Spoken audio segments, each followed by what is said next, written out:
Alright, good afternoon. Hope you're all doing well. Welcome back to another episode of Blockchain and Beyond. As always, I'm your host Razan. Apologies if my voice sounds a bit off today. I've had a sore throat for the past few days, but we're on the road to recovery. But yeah, let's get into it. So today I'm going to talk about probably one of the biggest news events in crypto this week for a very long time, and that was the successful deployment of Ethereum's merge. So I decided to go and do a little write up about the good things, the bad things, and the very bad things that have arisen as a result of this. So we're going to go through each of these bit by bit and hopefully try to break it down to understand more about the impacts that Ethereum's merge will actually have on the entire network and also, I guess, the cryptocurrency ecosystem. So the first thing is that the merge has been successfully executed, and I mentioned here that it's a feat of engineering, coding, and technological development. So Vitalik himself has said that the code for the merge is literally like hundreds of thousands of lines of code because it fundamentally changes the way that the system operates, and it also lays a lot of the foundation for future upgrades to the Ethereum protocol and the Ethereum network. So this is one of the roadmaps that has been presented. So firstly, it's the merge. So the merge is the full transition to proof of stake. So that's what's happened over this past week. The next big upgrade is called the surge, and this is the actual scalability increase for rollups through sharding. So this enables the network to carry out sharding, which means that it can process more transactions, which will hopefully make the network a lot faster. And this is important because there's currently a misconception, or some people have the misconception, that the merge will actually increase the speed or reduce the costs of Ethereum transactions, and this is not actually the case.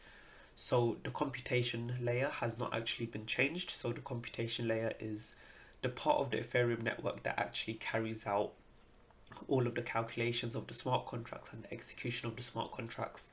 None of that has actually been changed with this upgrade. This upgrade has just moved us from proof of work to proof of stake, and it also lays the foundations of these future upgrades.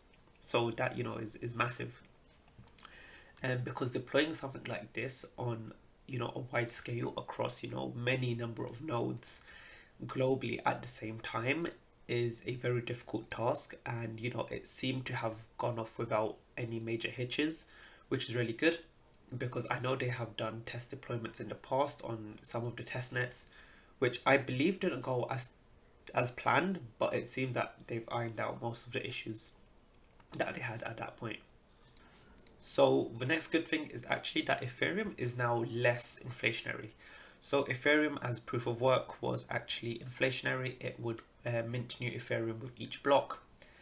This was being combated by, I believe it's EIP 519, which is a burning protocol. So as part of each transaction, a small amount of Ethereum would actually be burnt permanently in an attempt to reduce the overall supply, which would scale with demand of the network. But there has been this website set up called ultrasound.money, and this will actually show you Ethereum's supply change as a result of proof of stake. So since the merge, Ethereum's supply has increased by approximately 3,000 ETH, and this number is relatively up to date. And you can also compare it to the supply if we were still on proof of work. So on proof of work, the supply increase would have been 54,000 Ethereum, whereas on proof of stake it is now only 3,000 Ethereum. This website also gives us a lot of other stats regarding the supply growth, the burn rate, and the issuance of Ethereum. So it's quite good to understand, the tokenomics of this. My main issue here with Ethereum still being inflationary is before the merge actually happened, everyone or a lot of people that I would see on Twitter were talking that post merge Ethereum would be deflationary, so that the supply would be strictly decreasing. And that doesn't seem to be the case just yet. So I'm not sure if that's because there's a lack of demand, so there's not enough Ethereum being burnt, or what the case is. But at the moment, Ethereum is still actually printing supply. The next big change is that Ethereum is using less energy, and it's about 99.95% less energy, which is great for Ethereum's marketing. So it's about 2,000 times less than what Ethereum was using during proof of work. But this isn't, a major cause to, to talk about, because I'll dive into it later, but the changes made aren't actually significant, and I'll delve into that a little bit later. Okay, and now we can talk a little bit about the bad news. And the first big thing is that Ethereum may have become centralized or more centralized than it was.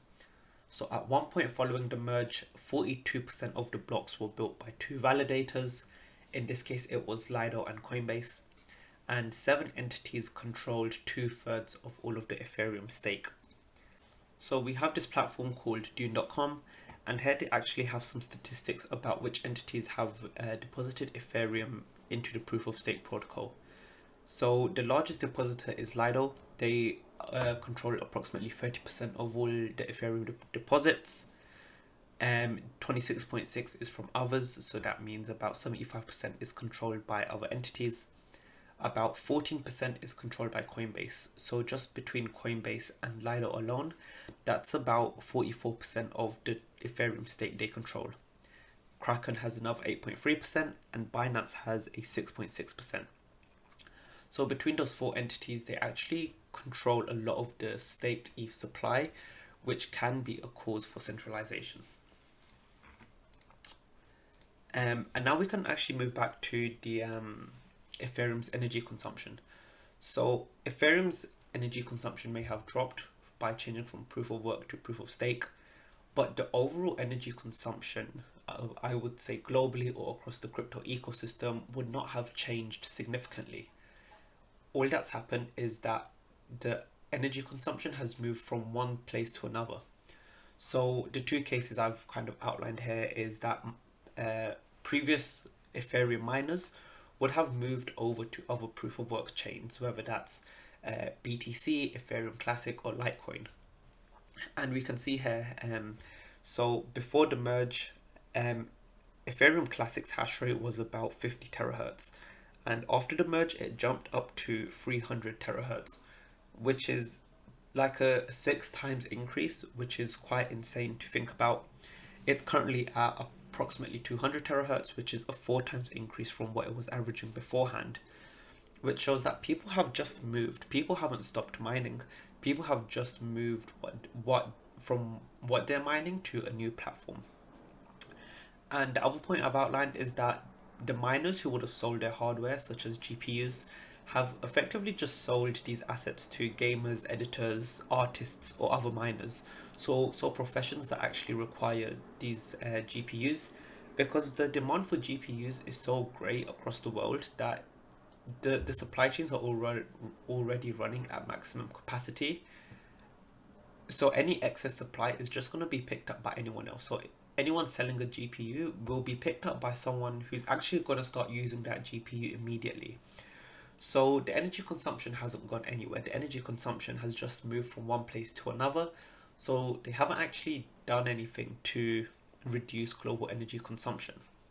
So it's kind of, I would say, a bit of false marketing. The next one is something that I knew about, which was public knowledge, but I think a lot of people were still unaware of this, is that staked ETH cannot be withdrawn. And there's some Discord messages from some of the Ethereum devs where, an optimistic timeline for the withdrawals would be 2023, but potentially 2024. So that means people who have staked their Ethereum can't actually change which validators they have staked with, or actually access their tokens until next year or even the year after, which is a long time to be holding tokens, especially through bear markets where, it may be people's first time experiencing such conditions. And now we can move on to what I would call the ugly. And this is probably some of the biggest news to actually consider. So Ethereum staking model has actually drawn the SEC's attention once again. And the main reason behind this is that staking rewards may be considered similar to dividends. So how traditional stocks and shares will pay out dividends to their holders, staking rewards may actually be considered in the same basket. So there may be further investigations going on, or there may be further regulations having to be deployed. But it's quite hard for people who are running Ethereum, who are running nodes, who are running these staking nodes, to actually know what's right and wrong, because there's currently such a lack of regulation. There's no way for them to know beforehand if what they're doing will actually be accepted by all of these other people, such as the SEC and other regulatory bodies. Yeah, and that's it. It's a bit of a short one today. I've just been super busy this week. I haven't been feeling 100% either. But yeah, so that was about Ethereum and the changes made. Feel free to reach out to me as always on any of my social media. It would be great to hear from you guys. But yeah, until next time, thank you and goodbye.